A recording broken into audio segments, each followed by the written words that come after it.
Princess Hana stood in the grand hall of the Valorian Imperial Palace, watching the human ambassador approach. She had seen many species during her 247 years of life, but humans always puzzled her. They were so small, so fragile. Their skin had no natural armor, their bodies no visible weapons. Yet here they were, joining the galactic community as if they belonged among the great powers. The human's name was Taemin. He walked with an easy confidence that seemed misplaced for someone so physically weak. He stood barely tall enough to reach Hana's shoulder, and she knew that if she wanted, she could break him with one hand. The thought made her uncomfortable. It was not the Valorian way to think of harming diplomats, but the practical part of her mind could not help noting how defenseless he appeared. "Princess Hana," Taemin said, bowing in the human style. "It is an honor to be assigned as your diplomatic partner." Hana returned the gesture with a nod. Her father, Emperor Daisung, had made this arrangement personally. Earth had signed a peace treaty with the Valorian Empire just 3 months ago. Now they were sending their people to serve alongside Valorian officials. Hana did not understand the logic. Humans had no military strength to speak of, no natural defenses, no valuable resources that other species did not already possess. What did Earth hope to gain? "The honor is mine," Hana replied, keeping her voice formal. "I trust you understand the dangers of our mission." "I have been briefed," Taemin said. His smile was pleasant and calm. "We will be traveling to the border territories to investigate Tyrexian military movements. The situation is delicate. War could begin if we are not careful." Hana studied his face. He did not look worried. The Tyrexian Dominion was the most aggressive military power in this sector of space. Their warriors were fierce, their ships powerful, their commander ruthless. The border territories were lawless and dangerous. Most species sent their best fighters to such places. Earth was sending the small unarmed man who smiled like he was attending a social gathering. "You should know," Hana said carefully, "that I cannot guarantee your safety. If we encounter hostile forces, my priority will be protecting Valorian interests and citizens. I will do what I can for you, but humans are not built for combat. You have no armor, no natural weapons, no enhanced strength. In a real fight, you would not survive." She expected fear, perhaps protest. Instead, Taemin's smile just widened slightly. "I appreciate your honesty, Princess," he said. "I will try not to be a burden." The response bothered Hana more than an argument would have. Either this human did not understand the danger, or he knew something she did not. Neither possibility was comforting. Her father entered the hall then, his heavy footsteps echoing off the crystal walls. Emperor Daesung was old even by Valorian standards, over 800 years, and his body showed it. His natural armor plates had thickened with age, giving him an almost stone-like appearance. When he spoke, his voice carried the weight of centuries. "Hana, Taemin, I am glad to see you together." The Emperor looked at his daughter. "I trust you will show our human ally the respect his people have earned." "Of course, Father," Hana said, though she wondered what respect Earth had earned. They had done nothing but exist peacefully for the short time since their introduction to galactic society. "Good." The Emperor turned to Taemin. "Your people have requested this assignment specifically. They believe a human perspective will be valuable in the border regions. I confess I do not fully understand why, but Earth's diplomats are rarely wrong about such matters." Taemin bowed again. "We simply hope to help prevent unnecessary conflict, Your Majesty." After the Emperor left, Hana led Taemin through the palace to the briefing rooms. Along the way, other Valorians stared at the human. Some looked curious, others looked concerned. A few looked amused, as if Hana was walking with a pet rather than a partner. "Does the staring bother you?" Hana asked. "Not really," Taemin said. "I understand. We humans look weak to most species. We are smaller, slower in short bursts, less armored. On the surface, we do not seem impressive." "On the surface?" Hana caught the strange phrasing. "Just an expression," Taemin said quickly. In the briefing room, Hana pulled up holographic displays of the border territories. The Tyrexian Dominion had been moving ships into the neutral zone for weeks. Their leader, Commander Navis, was known for his aggressive tactics. Intelligence suggested he was preparing for an invasion, though no one knew which target he had chosen. "Our mission is to gather information," Hana explained. "We will visit several border stations, speak with local officials, and assess Tyrexian activity. If we can determine their intentions, perhaps we can stop a war before it starts. And if we cannot, Taman asked, then we send warning back to Valoria Prime and hope our fleets can mobilize in time. Taman studied the maps with intense focus. Hana noticed his eyes moving rapidly, taking in every detail. He asked questions about ship movements, supply routes, and communication relays. His understanding of military logistics surprised her. For someone who looked so harmless, he thought like a soldier. You have military training, Hana said. It was not a question. Some, Taman admitted. All human diplomats receive basic tactical education. We find it helps us understand the situations we are sent into. Basic tactical education, Hana repeated. The way he analyzed the maps was not basic. It was sophisticated, professional, and thorough. They spent 3 more hours reviewing the mission details. Taman absorbed information like a computer, remembering every detail without taking notes. When they finished, Hana felt more confused about humans than ever. Everything about Taman contradicted itself. He looked weak but moved with unconscious grace. He seemed friendly but asked questions like an intelligence officer. He smiled constantly, but his eyes were always watching, always assessing. We depart tomorrow at dawn, Hana said finally. Get rest. The journey will take 4 days, and the border territories are not forgiving to those who are tired or careless. Understood, Taman said. He stood and bowed once more. Thank you for your patience today, Princess. I know having a human partner was not your choice. I will work hard to prove myself useful.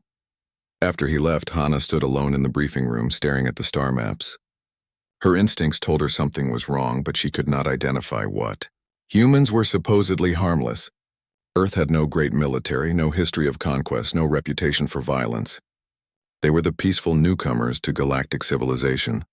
So why had her father seemed almost relieved to have a human accompanying her into danger? Why did Earth specifically request this assignment? And why did Taman's smile never quite reach his eyes? Hana shook her head. She would have answers soon enough. Tomorrow they would leave for the border territories. There, in the dangerous space between empires, she would discover what use a human could truly be. She hoped he would survive long enough for her to find out. The alternative was that she would spend the mission protecting a fragile alien who had no business being in a war zone. The thought annoyed her more than she wanted to admit. Hana was a warrior princess, not a babysitter. But orders were orders, and her father's will was law. She would keep Taman safe, even if he did not seem particularly worried about his own survival. That, more than anything else, troubled her as she left the briefing room and prepared for the journey ahead. The royal cruiser Eternal Dawn launched from Valoria Prime at first light. Hana watched her home planet shrink in the viewport, then turned her attention to the ship and crew. The Eternal Dawn was a diplomatic vessel, but it carried enough weapons and shields to handle most threats.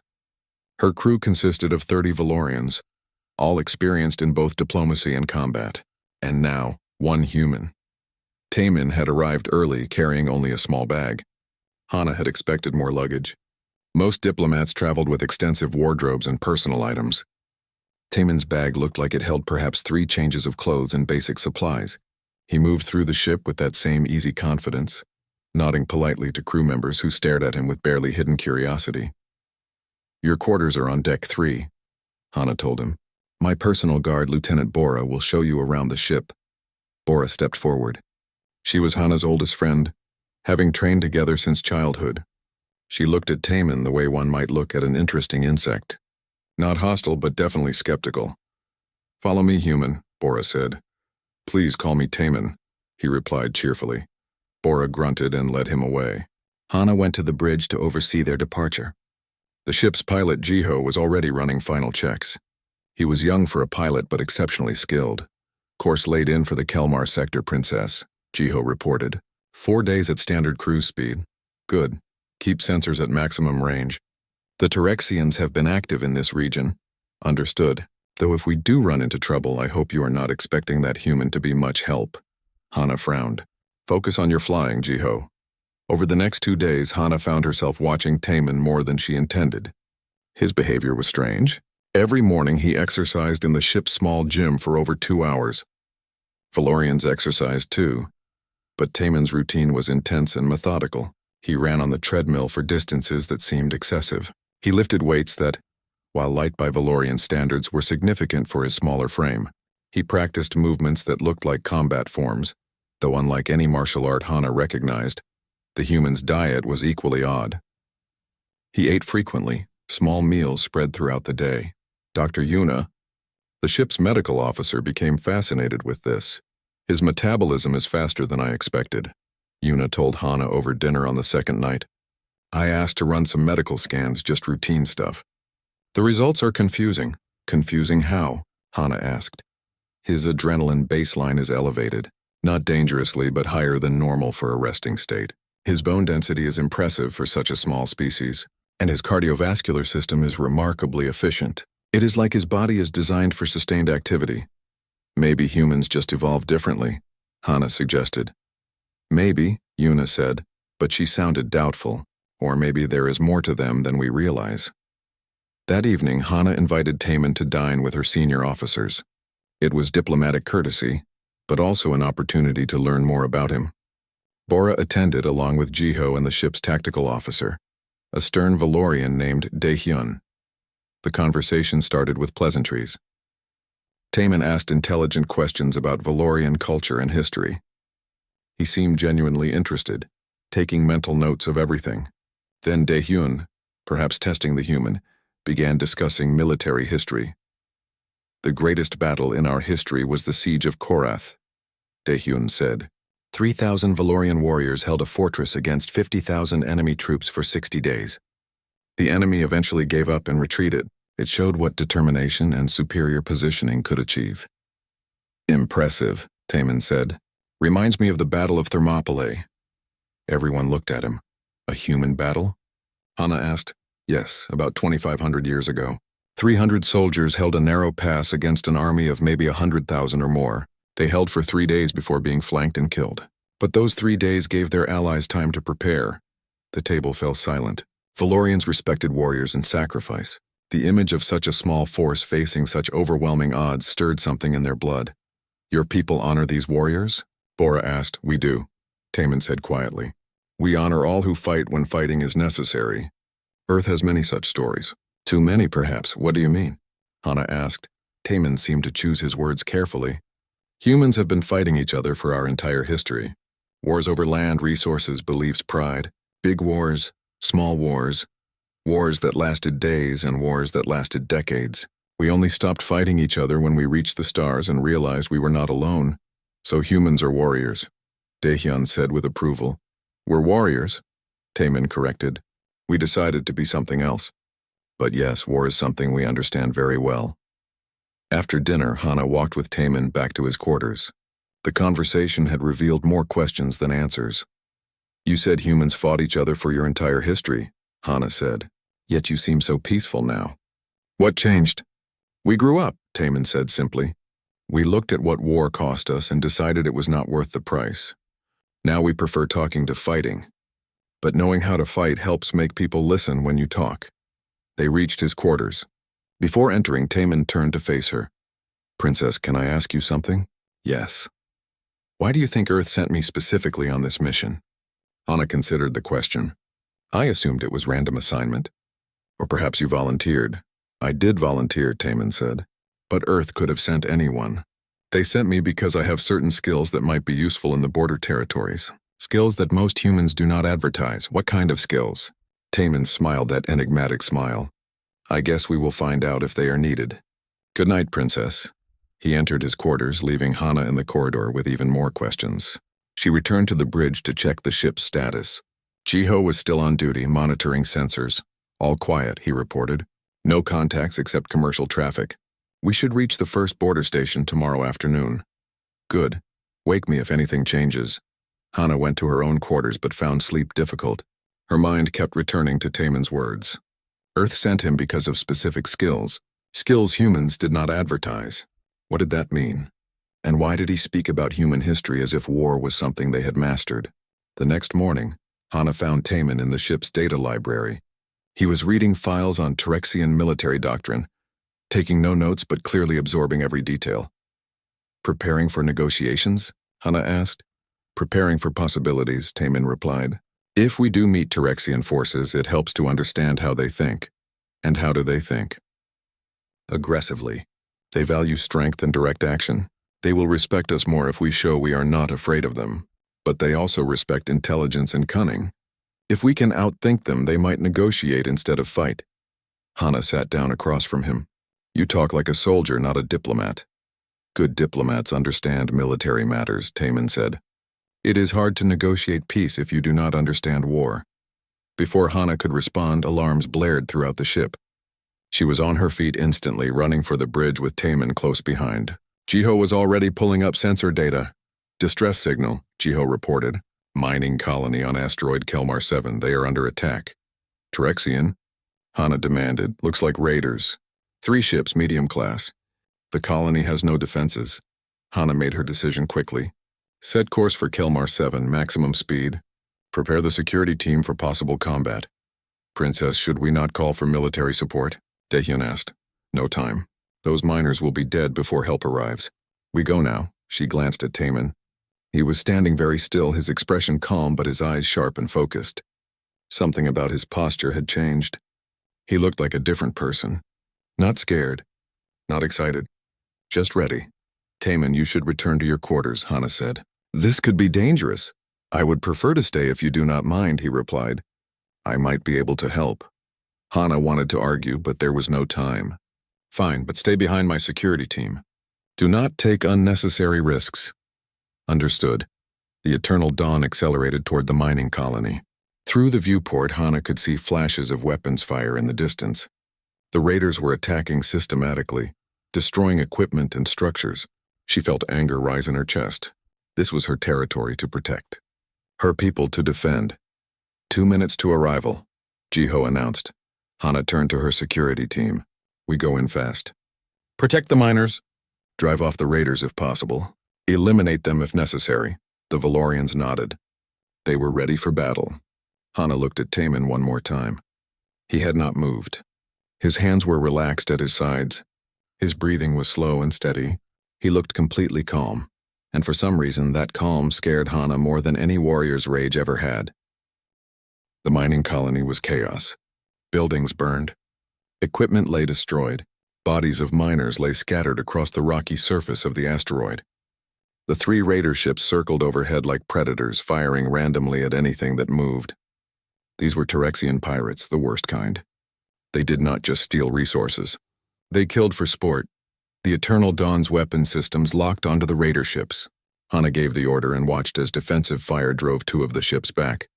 The 3rd ship tried to stand and fight, but quickly realized it was outmatched. All 3 raiders broke away, disappearing into the asteroid field to lick their wounds. They will be back with reinforcements, Daehyun warned. Then we work fast, Hana said. Security team with me. Jiho, keep sensors active. If those raiders return, I want to know immediately. Hana led 12 Valorian warriors down to the colony surface. Bora was at her side, weapon ready. The others fanned out in defensive formation. And at the back of the group, moving quietly, was Taman. Hana had tried one more time to convince him to stay on the ship. He had politely refused. The colony supervisor, a Valorian named Minho, emerged from a damaged shelter. His armor was cracked and his left arm hung uselessly at his side. Princess Hana, he said, relief clear in his voice. Thank the ancestors you came. They killed 17 of my workers. The rest are hiding in the lower tunnels. How many raiders got inside the complex? Hana asked. Maybe 20. They are searching the tunnels now, hunting survivors. Hana's jaw tightened. Show us the entrance. We will get your people out. Minho led them to a large metal door built into the asteroid's surface. Beyond it, tunnels descended into the rock where the actual mining took place. It was dark down there. Perfect for ambushes. Stay in formation, Hana ordered her team. Watch for traps.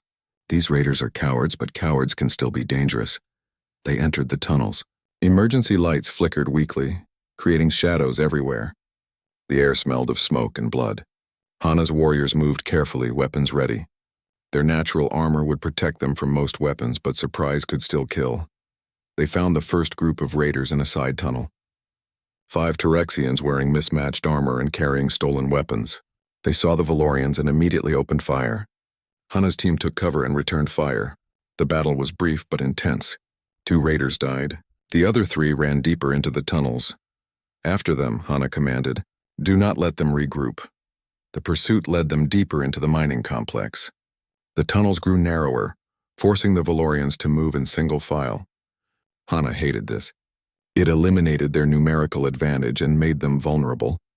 A scream echoed from somewhere ahead. Then weapons fire.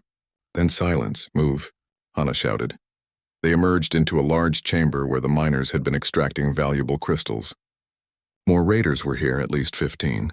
They had found a group of miners hiding behind equipment. The situation was desperate. Hana's warriors charged. The battle filled the chamber with light and noise. Valorians were stronger and better armored than Terexians, but the raiders had numbers and desperation on their side. The fight became chaotic. Hana fought 3 raiders at once, her natural strength and combat training keeping them at bay. Bora was nearby, back to back with another warrior. The rescue was working, but slowly. Too slowly. More raiders were coming from other tunnels, drawn by the sounds of battle. That was when Hana lost track of Taemin. In the chaos, she had forgotten about the human. She spotted him now, backed into a corner by 2 raiders who had broken through the Valorian lines. They approached him with weapons raised, laughing. To them, the small human was an easy kill. "Entertainment before they died! Taemin!" Hana shouted, but she could not reach him. 3 more raiders blocked her path. She watched, helpless, as the first raider swung a blade at Taemin's head. The human moved. It was so fast that Hana almost missed it. One moment Taemin was standing still. The next moment he was not there. He had ducked under the blade with speed that seemed impossible for something without enhanced biology. His hand shot out and struck the raider's wrist. The blade fell. Before it hit the ground, Taemin had grabbed it. The second raider fired his weapon. Taemin was already moving again, rolling to the side with fluid grace. He came up behind the second raider and struck him in the back of the knee. The raider collapsed. Taemin's stolen blade flashed once. The raider stopped moving. The first raider, now disarmed, reached for Taemin with his clawed hands. Taemin stepped inside the reach and struck the raider's throat with his palm.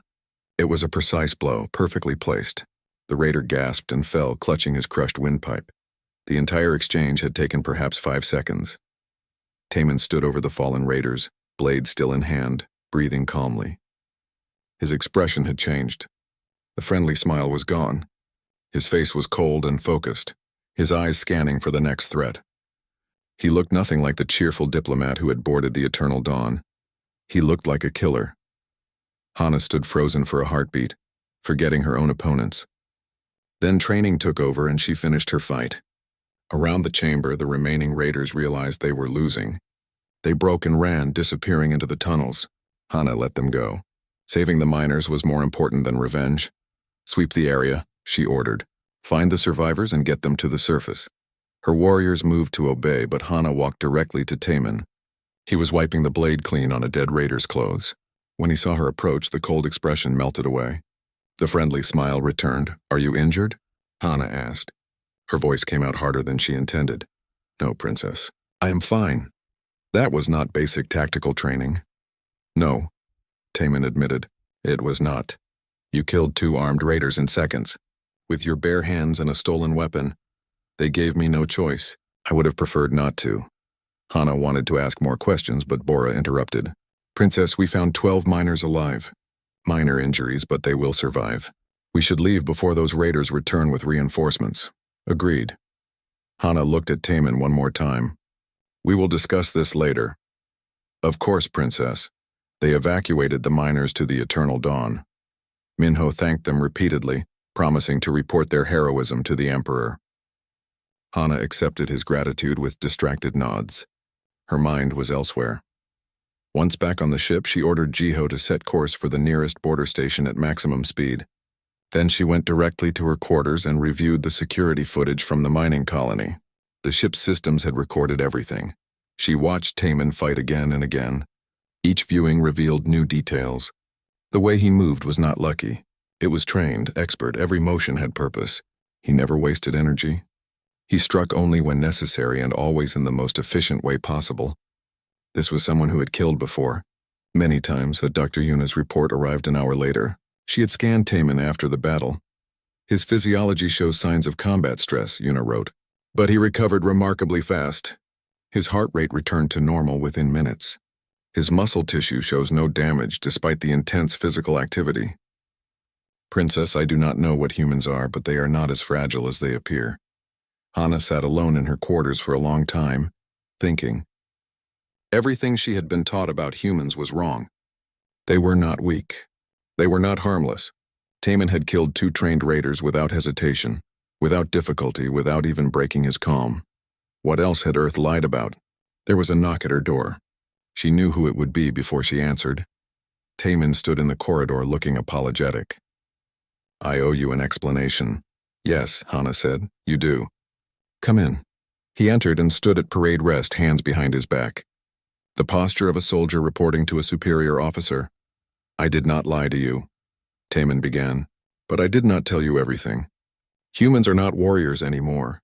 We chose to become diplomats and explorers instead. But our past does not disappear just because we wish it to. I was a soldier before I became a diplomat. Many human diplomats were. We volunteer for dangerous assignments because we can handle them. Handle them, Hana repeated. You killed 2 raiders like it was nothing.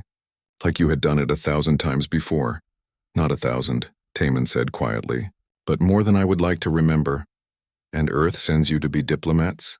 Who better? Taman asked. We understand violence, so we know what we are trying to prevent. We have seen what war costs, so we work harder for peace.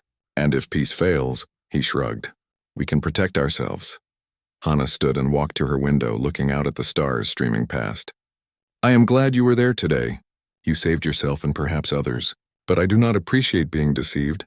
I understand. I am sorry. Do not apologize. Just tell me the truth from now on. Can you do that? Yes, Princess, she turned to face him. How dangerous are humans? Really, Taman met her eyes. For the first time, she saw something in them that made her understand. It was not cruelty. It was not anger. It was simply certainty. The certainty of someone who knew exactly what they were capable of. We are as dangerous as we need to be, he said. No more, no less. After he left, Hana stood at the window for a long time. The border territories lay ahead. Real danger waited there. Trexian warships, hostile forces, possible war. She had thought she would be protecting Taman. Now she wondered if he had been sent to protect her. The thought was both comforting and deeply disturbing. The atmosphere on the Eternal Dawn changed after the mining colony. The crew looked at Taman differently now, not with mockery or pity, but with cautious respect. They had seen the security footage. They knew what the small human had done. Conversation stopped when he entered a room. Warriors who had dismissed him now nodded in acknowledgement. Taman seemed unbothered by the attention.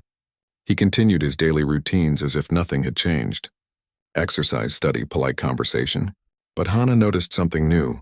The crew now asked him questions. About tactics, about combat, about human history, and Taman answered, always patient, always thorough. Lieutenant Bora approached Hana 2 days after the incident. They were in the observation deck watching the stars. I owe the human an apology, Bora said bluntly. I thought he would be useless in a fight. I was wrong. We were all wrong, Hana replied. What else are we wrong about? Bora asked. What else has Earth not told us? It was a good question. One Hana had been asking herself constantly. She decided to find answers. Late that night, she accessed the ship's classified database. Her rank gave her high clearance, enough to review diplomatic files and intelligence reports. She searched for everything related to Earth and humans. What she found was disturbing in its incompleteness. Earth's entry into galactic society was well documented. First contact had occurred 7 years ago. Initial surveys had shown a peaceful species with moderate technology. They had been invited to join the galactic community after proving they could travel between stars. Standard procedure. But there were gaps, large gaps. Earth's military structure was classified above her clearance level. Their population centers were known, but their actual military locations were not. They claimed to have a small defensive fleet, but no numbers were given. Most strange of all, there was almost no information about human biology beyond basic facts. Hana found one report that caught her attention. It was from Ambassador Kyung, a senior Valorian diplomat who had visited Earth 3 years ago. Most of the report was routine observations about human culture and society. But there was one paragraph that had been flagged and heavily annotated. Humans are not what they seem, Kyung had written. They present themselves as peaceful and friendly, and this is genuinely true. But underneath the surface lies something else, something they work very hard to keep hidden. During my visit to their capital, I observed military training exercises. What I saw troubled me deeply. Human soldiers move with efficiency that should not be possible for their size. They employ tactics that suggest extensive combat experience. When I asked about their military history, my questions were politely deflected. I recommend further investigation, as I believe we do not fully understand what kind of species we have welcomed into our alliance. The notes attached to the report were even more interesting. Several high-ranking Valorian officials had reviewed it. Some dismissed Kyung's concerns as paranoia. Others recommended quiet observation. One note, signed by someone whose name was redacted, simply said, "We know." "Leave it alone." Hana sat back, her mind racing. The Valorian government knew humans were hiding something, and they had decided not to pursue it. Why? She needed more information. But there was only one person on the ship who could provide it. She found Taman in the data library again. He was reading files about Terexian history, his eyes moving rapidly across the display. "Do you ever sleep?" Hana asked. Taman smiled. "A few hours each night. Humans do not need as much sleep as some species." Another evolutionary quirk. "There seem to be many human quirks," Hana said, sitting across from him. "I have been reading about Earth, or trying to. There is not much available information." "Earth values privacy," Taman said carefully. "Earth is hiding things," Hana corrected. "I found a report from Ambassador Kyung. She visited your world 3 years ago. She wrote that humans are not what you seem, that you are hiding something." She was troubled by what she saw. Taman closed the file he had been reading. His expression became serious. "What do you want to know, Princess?" "The truth, all of it. What is Earth hiding? What are humans really?" Taman was quiet for a long moment. When he spoke, his voice was low. "We are survivors. That is the simplest answer. Humans evolved on a dangerous world. Our planet has predators that would terrify most species. Diseases that kill efficiently. Natural disasters that wipe out cities. We survived all of it by being adaptable, intelligent, and very, very stubborn. Many species evolved on dangerous worlds," Hana said. "True, but most dangerous worlds have 1 or 2 major threats. Earth has dozens, and the worst threat on Earth has always been other humans. We fought each other for resources, territory, beliefs. We developed weapons to kill each other more efficiently.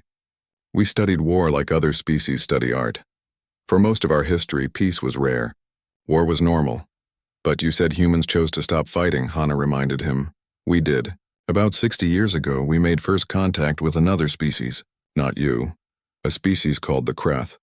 Hana recognized the name. The Krath were slavers, brutal and efficient. They had raided the outer territories for decades before mysteriously disappearing about 20 years ago. No one knew what happened to them. "The Krath attacked Earth," Taman continued. "They thought we would be easy prey.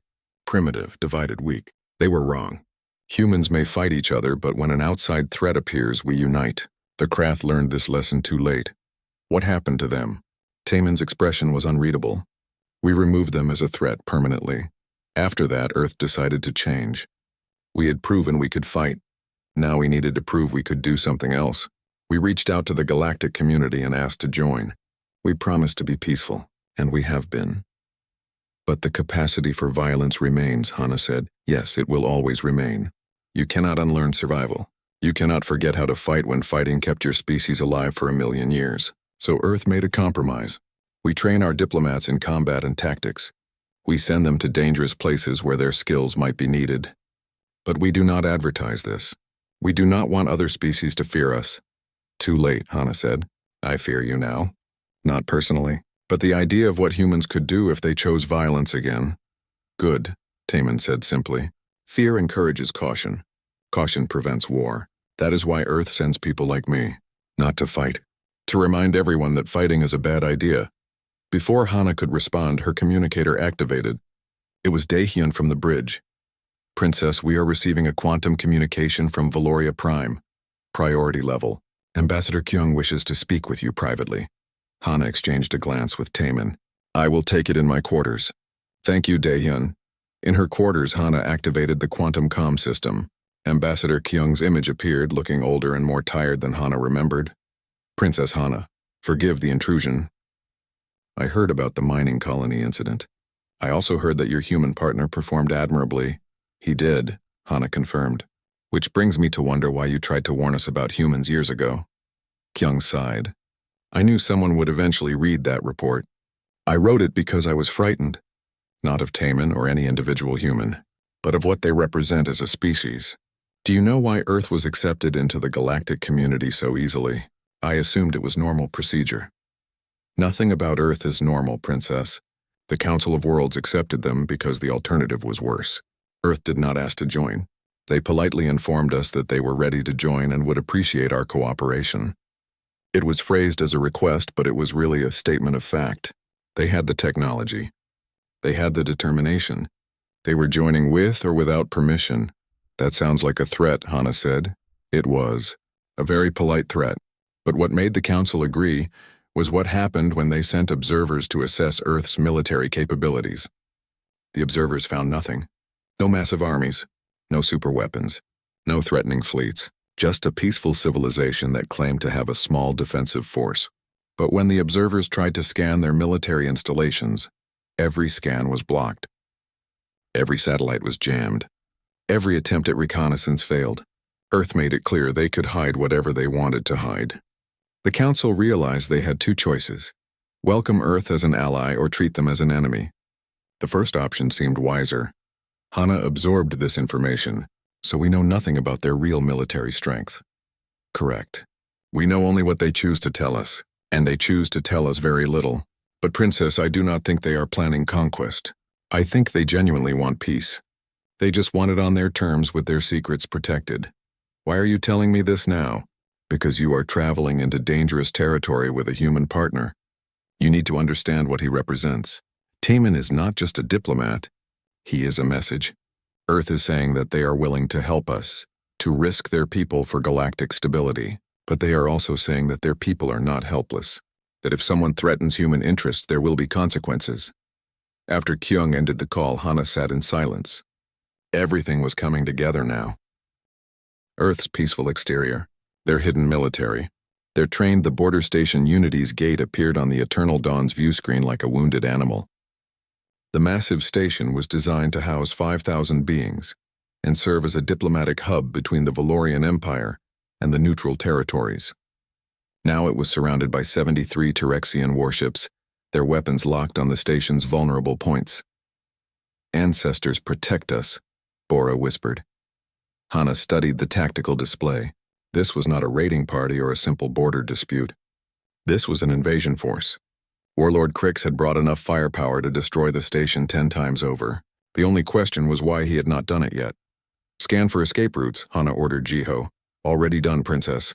There are none. They have the entire sector locked down. If we try to run, they will destroy us before we can jump to hyperspace. Then we go to the station, Hana decided. If we are going to die, we die trying to save people, not running away. Taman, who had been quiet since arriving on the bridge, finally spoke. They are not going to destroy the station yet. This is a siege, not an assault. Crix wants something. What makes you say that? Daehyun asked. If he just wanted to destroy it, he would have already. No, he is waiting for someone to respond. He wants the Valorian Empire to see this and make a choice. Surrender the border territories or fight a war. That is a diplomat's view, Daehyun said dismissively. It is also a soldier's view, Taman replied calmly. Trust me. I have seen this before. On Earth, we called it a hostage situation. Crix is not here to kill everyone. He is here to force a negotiation. Hana considered this. It made sense. If you are right, then we have a chance. Jiho, take us in slowly. Send identification codes and request permission to dock. Act like we have every right to be here. Are you insane? Jiho protested. They will destroy us. No, they will not, Hana said. We are a diplomatic vessel. Destroying us would turn this from a border dispute into a direct act of war. Crix is not ready for that yet. She hoped she was right. The Eternal Dawn approached the siege line. Every second Hana expected weapons fire. But none came. The Terexian ships tracked them but did not fire. After 10 minutes that felt like hours, they received docking clearance from Unity's gate. As soon as they docked, Hana assembled her team. Bora Daehyun, you are with me. Everyone else stays with the ship and prepares for emergency departure. If we can evacuate the station, we will need to leave quickly. Princess, Taman said, I should come with you. This is going to be dangerous, I know. That is why I should come. Hana nodded. She was learning to trust his judgment. Unity's gate was in chaos. People ran through corridors carrying supplies and weapons. Children cried. Station personnel tried to maintain order, but their fear was obvious. In the command center, they found Captain Yunji, the station commander. She looked exhausted but determined. Princess Hana, Yunji said with relief. Thank the ancestors. We need all the help we can get. What is the situation? Hana asked. Warlord Crix arrived 6 hours ago. He demanded we surrender the station and withdraw all Valorian presence from the border territories. When we refused, he blockaded us. We have supplies for maybe 3 days. After that, we starve. And if we try to fight, his ships will tear us apart. Has he made any other demands? Yes, he wants to speak directly with Valorian leadership. He claims the Empire has been provoking the Terexian Dominion, and this is their response. It is all lies, of course, but he has the weapons to make his lies sound true. Hana walked to the viewport. The Terexian fleet surrounded them like a net. Beautiful and deadly. How many people are on this station? 4,317, Yunji replied.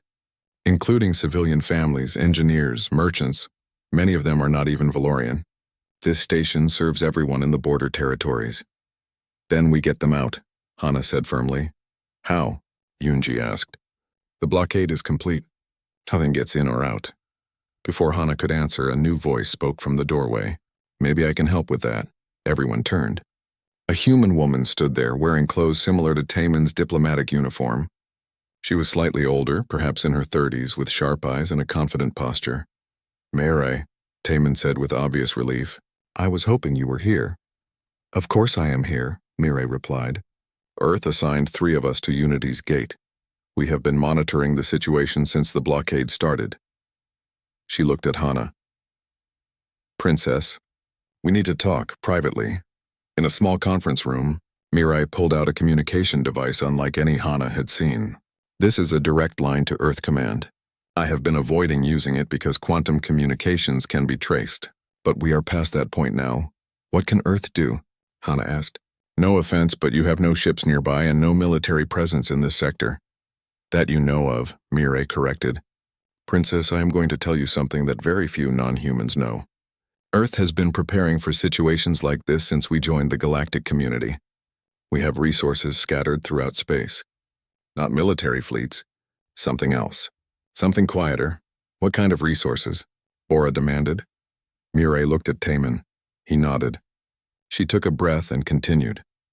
Earth has approximately 200 operatives positioned at various strategic locations throughout the galaxy. We call them observers. They are not soldiers, not officially. They are engineers, scientists, technicians, diplomats. But each one has specific training for crisis situations, and each one has access to certain equipment that we do not advertise. What kind of equipment? Hana asked. The kind that can help us survive this, Mirai said. But we need permission to implement Protocol Chimera. What is Protocol Chimera? Hana asked. Taemin answered. It is an emergency response plan. When diplomatic solutions fail and Earth interests are threatened, we activate assets and resources that normally stay hidden. It is risky because it reveals capabilities we prefer to keep secret. But this situation qualifies. Hana looked between the 2 humans. You are asking my permission to do something that will reveal human military capabilities? Yes, Mirai said. Because you are the ranking Valorian official here. What happens next will affect relations between Earth and the Valorian Empire. We need you to understand what we are about to do and approve it. Tell me exactly what Protocol Chimera involves, Hana demanded. Mirai activated her device, showing a tactical display. There are 5 human operatives in this sector. Including Taemin and me, there are 7 total. We have access to specialized equipment stored in hidden locations. This equipment includes electronic warfare systems, stealth field generators, and communications jammers. We can disrupt the Terexian blockade long enough to evacuate the station. Just 7 people? Daehyun scoffed. Against 73 warships? We do not need to fight them, Taemin explained. We just need to confuse them. Make them think reinforcements are coming. Make them doubt their orders. Make them want to leave before something worse happens. Humans are very good at psychological warfare. Hana studied the tactical display. It was insane. It might also be their only chance. If I approve this, she said slowly, and it fails, we all die. If it succeeds, the galaxy will know that Earth has hidden military capabilities. This will change everything. Yes, Mireille agreed. But if we do nothing, 4,000 people die and Crick starts a war anyway. At least this way we have a chance. Hannah thought of the children crying in the corridors, the families huddled in shelters, the station personnel trying to stay brave. She thought of her duty to protect Valorian citizens. She thought of her father's trust in sending her on this mission. Do it, she said. Activate Protocol Chimera. I take full responsibility for this decision. Mireille smiled. It was not a happy smile. It was the smile of someone about to do something dangerous and possibly stupid. Understood, Princess? Taman, contact the other operatives. Tell them it is time to show what Earth can do. Taman activated his own device. He spoke in human language, rapid and efficient. Hannah could not understand the words, but she understood the tone. It was a soldier receiving orders and accepting them without hesitation. When he finished, he looked at Hannah. We have perhaps 6 hours to prepare. The station needs to begin evacuation procedures immediately. We will buy you time, but you need to use it wisely. What will you do? Hannah asked. What humans do best, Taman replied. We improvise, adapt, and survive. And if necessary, we remind everyone why Earth decided to stop fighting. Because when we did fight, we were very good at it. Outside the viewport, the Tyrexian fleet waited like patient predators. They did not know that inside the station, 7 humans were preparing to show them something new, something the galaxy had not seen before. The capacity of a species that had survived 1,000,000 years of warfare to turn those survival skills toward a single purpose: protecting the innocent and preventing war. Hannah watched Taman and Mireille coordinate with the other human operatives through their secure channels. They moved with efficient purpose, no wasted motion, no unnecessary words. They were not panicking. They were working. And for the first time since seeing the blockade, Hannah allowed herself to hope. Not because she thought this would be easy, but because she had finally understood something important about humans. They had chosen to stop being warriors, but they had never forgotten how. And when pushed, the evacuation began in organized chaos. 4,000 people moved through Unity's gate toward the docking bays, carrying only what they could hold. Captain Unji coordinated transport ships while her staff maintained calm. Children were loaded first, then elderly and injured, then everyone else. It would take hours to evacuate everyone, even under the best conditions. These were not the best conditions. Hannah stood in the command center, watching the Tyrexian fleet on the displays. They had not moved. They were waiting, patient, confident. They knew the station could not escape. All they had to do was maintain the blockade, and eventually everyone inside would surrender or die. Taman entered the command center with Mireille and 3 other humans. 2 men and 1 woman, all wearing civilian clothes. They carried equipment cases that had been hidden somewhere on the station. Princess Hannah, Taman said formally. This is Woojin, Jihoon, and Sora. The other 2 operatives are in position at remote relay stations. We are ready to begin. What exactly are you going to do? Hannah asked. Woojin, the oldest of the group, answered. He had gray in his hair and hands that moved with practiced efficiency as he set up equipment. We are going to make Warlord Crix think he is about to face something he cannot handle. First, we jam his communications so his ships cannot coordinate properly. Second, we create false sensor readings that suggest a large fleet approaching. Third, we broadcast information that will make him question his orders and his chances of success. That will not work, Daehyun protested. Tyrexian warriors are not easily frightened. They will verify the false readings and continue the blockade. Maybe, Mireille said as she connected cables to the station's communication array. But humans do not scare their enemies with numbers. We scare them with information. Let me show you something. She activated a display showing Earth historical footage. Hannah saw human soldiers moving through a destroyed city, fighting with primitive weapons by galactic standards. But their tactics were sophisticated. They used cover, coordinated attacks, never exposed themselves unnecessarily. Even when outnumbered, they fought with deadly efficiency. This is from a war on Earth about 80 years ago, Mireille explained. The scale is small compared to galactic conflicts. But notice how humans fight. We do not rely on superior strength or technology. We rely on thinking, adapting, and never giving up. That is what makes us dangerous. Not what we have, but how we use it. More footage played. Humans fighting in space stations, in underground tunnels, in zero gravity, always adapting, always finding ways to turn disadvantages into advantages. We are going to send this to Warlord Crix, Taman said. along with information about what happened to the Krath, the last species that decided humans were weak. The Krath disappeared, Bora said. Rumors say they were destroyed, but no one knows by who. We do, Taman said quietly. We destroyed them. Every ship, every colony, every leader. It took 3 years, but we removed them completely. Not because we wanted to, because they forced us to, because they thought we were prey. The room fell silent. Even Daehyun looked shaken. You committed genocide? Hana asked, her voice barely a whisper. We committed extermination, Mirai corrected. There is a difference. We gave the Krath multiple chances to negotiate, to surrender, to stop. They refused. They kept raiding, kept enslaving, kept killing. So Earth decided they were a threat to all peaceful species and removed that threat. We have never apologized for it because we would do it again if necessary. Jihoon looked up from his equipment. Ready to transmit, Mirai. Wait, Hana said. If you send this, you are telling the galaxy that Earth is capable of destroying entire civilizations. You are destroying the image of humans as peaceful and harmless. That image was always a comfortable lie, Taman said. The truth is, humans are peaceful because we choose to be, not because we have to be. It is time the Terexians understood that. And what if this starts a war? Hana demanded. What if other species see Earth as a threat? Then they will think very carefully before attacking us or our allies, Mirai said. Which will prevent wars, not start them. Peace through strength, Princess. It is an old human concept, but effective. Hana made her decision. Send the transmission, but also show them our evacuation efforts. Let Crick see that we are trying to avoid conflict. Give him a reason to let us go. Smart, Taman approved. Show strength and mercy together. That is good diplomacy. The humans worked quickly. Their equipment tapped into Unity's gate communication systems with an ease that suggested they had prepared for this exact scenario long ago. Within minutes, they were broadcasting directly to the Terexian fleet. Hana watched the tactical display. The Terexian ships received the transmission. She could imagine Warlord Crix on his flagship, watching the footage of human warfare, learning what happened to the Krath, realizing that the small, weak species he had dismissed was actually something else entirely. We are also broadcasting false sensor data, Wu Jin reported. It will look like 3 human ships are approaching at high speed from the edge of the system. They do not exist, but the Terexians cannot verify that quickly enough to matter.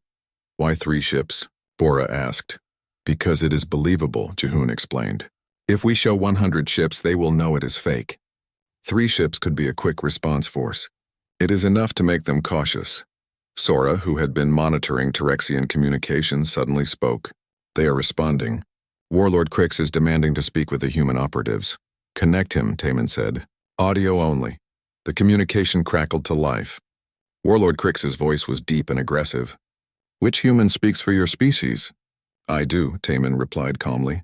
My name is Taman. I am a diplomatic representative of Earth. You show me images of human warfare and tell me about the Krath. Crix growled. You try to frighten me. It will not work. I have 73 ships. You have none. Actually, we have 3 approaching your position, Taman lied smoothly. But that is not relevant. What is relevant is that we do not want to fight you. We want to evacuate Unity's gate peacefully. Let the civilians leave. After that, you can do whatever you want with the station. Why would I let them escape? They are my leverage. Because killing civilians will turn you from a military commander into a war criminal, Taman said. Earth does not tolerate war crimes. Ask the Krath what happens when you cross that line. Oh wait, you cannot. Because the Krath no longer exist, there was a long pause. Hana held her breath. You threaten me, human? Crix finally said. No, Warlord. I inform you. There is a difference. If you attack defenseless civilians, Earth will respond. Not today, not tomorrow, but eventually. And when we do, it will not be a battle. It will be an extermination. Because that is what we do to threats we cannot negotiate with. Another pause. Even longer this time. Your 3 ships cannot defeat my fleet, Crick said, but his voice held less certainty. True, Taman agreed. But they do not need to defeat you. They just need to identify your ships, track your command structure, and report back to Earth. After that, it becomes our problem. Not today's problem. Not this year's problem. But eventually, Earth will solve the problem of Warlord Crix. Permanently. Hana realized what Taman was doing. He was not threatening immediate military action. He was threatening something worse. Long-term, patient, inevitable retribution. The kind of threat that keeps you awake at night wondering when it will come. I could destroy this station right now, Crix said. You could, Taman agreed, and you would win this battle. But you would lose everything that comes after, because Earth would make an example of you, and the Tyrexian Dominion would have to decide if one warlord's pride is worth provoking a war with a species that has exterminated other species before. Myrae made a subtle gesture. The false sensor readings of the approaching human ships intensified. Your ships are getting closer, Crix observed. They will be here in 2 hours. Yes, Taman said. 2 hours. Plenty of time for you to make a decision. Let the civilians evacuate and withdraw your blockade, or stay and find out what happens when humans stop talking and start acting. The communication cut off from Crix's end. He is thinking, Wujin said, monitoring Tyrexian fleet communications. His commanders are arguing. Some want to attack, some want to withdraw. They are confused and uncertain. Good, Myrae said. Confusion is our ally. Taman, show them your knife. Taman reached into his jacket and pulled out a simple blade. It was about 20 centimeters long, made of plain steel with a worn handle. It looked ancient compared to galactic weapons technology. This is human combat knife, Taman explained, holding it up for everyone to see. My great-grandfather carried it in a war on Earth. Then my grandfather carried it. Then my father, now me. It is primitive, simple, useless against modern armor or shields, and then why show us? Taehyun asked. Because this knife represents something important, Taman said. Humans have been fighting for so long that we pass weapons down through generations. We remember every war, every battle, every lesson learned. This knife has shed blood on 3 continents of Earth and 2 alien worlds. It has killed soldiers and monsters, and it is still sharp because humans maintain their weapons even in peace, because we never forget what we might need to survive. 3 days later, the eternal dawn arrived at Valoria Prime. News of the Unity's Gate evacuation had spread quickly through the Empire. Princess Hana had saved 4,000 lives without firing a single shot. The story was being told in every corner of Valorian space, and in every telling the humans featured prominently. Hana stood in the palace courtyard watching her father approach. Emperor Daisung looked older than she remembered, but his eyes were sharp with intelligence. My daughter returns victorious, he said, embracing her. Though I hear victory came in an unusual form. The humans, Hana said simply. They made the difference. Yes. The Council of Worlds has been discussing nothing else for 2 days. Earth's ambassador has been very busy answering questions. Some species are concerned. Others are impressed. All are nervous. They should be, Hana said. Father, everything we thought we knew about humans was wrong. They are not weak. They are not harmless. They are survivors from a world that tried to kill them for millions of years. They learned to fight so well that they scared themselves, so they chose to stop. But the capacity remains. Her father nodded slowly. I knew, not everything, but enough. When Earth first made contact with us, their diplomats were very careful to present themselves as peaceful. But our intelligence services noticed things. Gaps in their military records, hidden facilities, training programs that seemed excessive for a defensive force. We investigated quietly and learned about the Krath. After that, we understood. Earth did not want to be feared, but they also would not be victims again. So you knew when you sent Taman with me, Hana said. I hoped, her father corrected. I knew humans were capable. I did not know if they would act when needed. But I trusted that if anyone could prevent a war, it would be someone who truly understood what war costs, and humans understand that better than most species. They walked together through the palace gardens. Cherry blossoms fell around them like snow. What happens now? Hana asked. Earth has requested a formal meeting with the Council of Worlds. They want to clarify their position, make it clear they are not a threat but also not defenseless. It is a difficult balance, but I think they can manage it. Humans are excellent at saying uncomfortable truths in comfortable ways. And Warlord Crix, the Tyrexian Dominion has recalled him. They are claiming the blockade was unauthorized action by a rogue commander. They are apologizing and requesting peaceful relations continue. Of course, it is all political theater, but it allows everyone to avoid war. Crix will be punished just enough to satisfy honor, then quietly promoted somewhere else. Everyone saves face, Hana smiled bitterly. So the humans were right. Show strength, avoid killing, let everyone find a peaceful way out. It is good strategy, her father agreed. Better than the alternative. A servant approached and bowed. Princess Ambassador Taman requests an audience. Send him to the Eastern Garden, Hana said. I will meet him there. She found Taman waiting by the koi pond watching the fish swim in lazy circles. He looked different somehow, more relaxed. The constant alertness she had noticed before was still there, but softer. Princess Hana, he said, bowing in the Valorian style. He was getting better at it. Just Hana is fine, she said. We have been through too much for such formality. Then please just call me Taman. No titles needed. They sat on a bench overlooking the pond. For a while, neither spoke. It was a comfortable silence, the kind that only exists between people who have faced danger together. I wanted to apologize, Taman finally said. For what? For deceiving you. When we first met, I let you believe I was just a harmless diplomat. I let you think humans were weak. That was unfair to you. Hana shook her head. You did what your people asked you to do. Present a non-threatening face while keeping your true capabilities hidden. I understand the strategy now.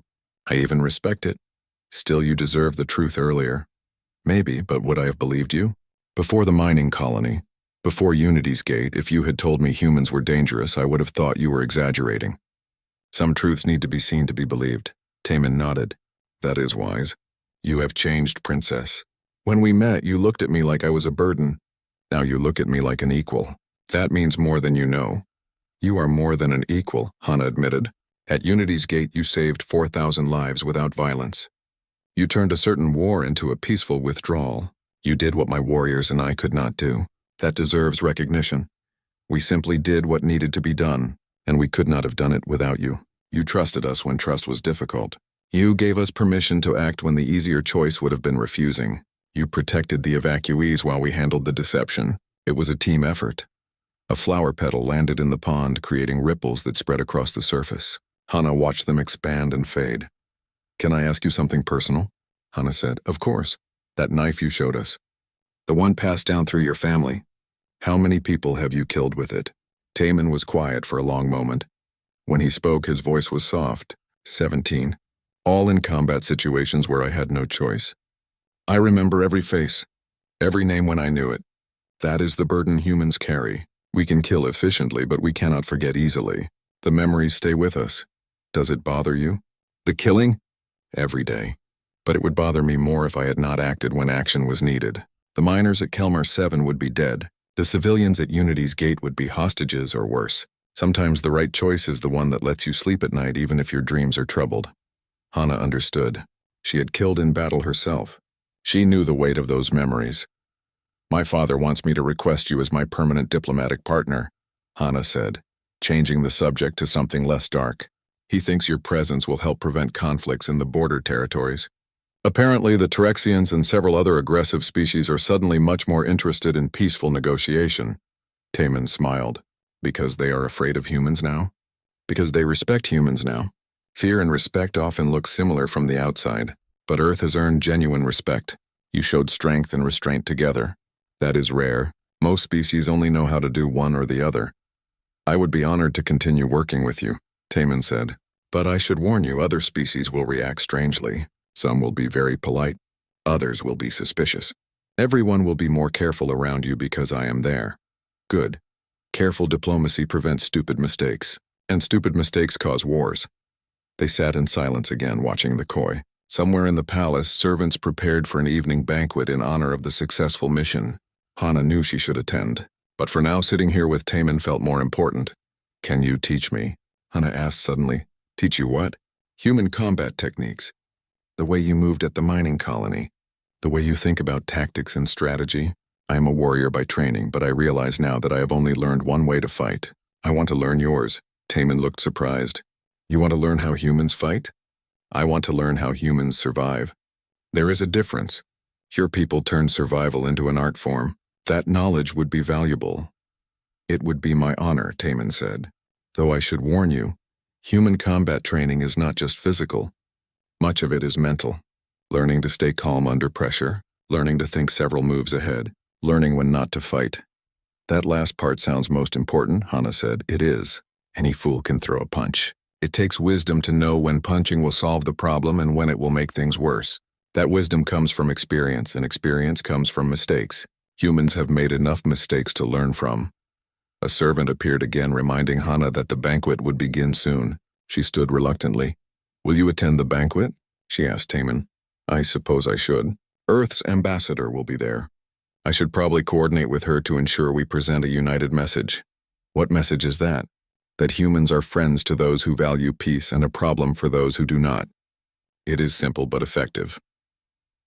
As they walked back to the palace together, Hana noticed the guards watching them with new respect. Servants bowed deeper. Even the nobles they passed seemed more deferential. The story of Unity's Gate had changed how everyone saw humans. The banquet that evening was elaborate. Every important Valorian official attended. Representatives from a dozen other species arrived as well, curious to see the humans who had faced down a Tyrexian fleet with nothing but psychology and bluff. Hana watched Taman navigate the social gathering with the same skill he had shown in combat. He was charming without being weak, confident without being arrogant. He answered questions about Earth honestly but carefully, never revealing too much. It was a performance, but a genuine one. Later, during a quiet moment, Earth's ambassador approached Hana. She was an older woman named Ambassador Hyejin, with gray hair and eyes that had seen much. "Princess Hana, thank you for trusting my people at Unity's Gate. I know it was a difficult decision." "It was the right decision," Hana replied. "Your operatives performed brilliantly.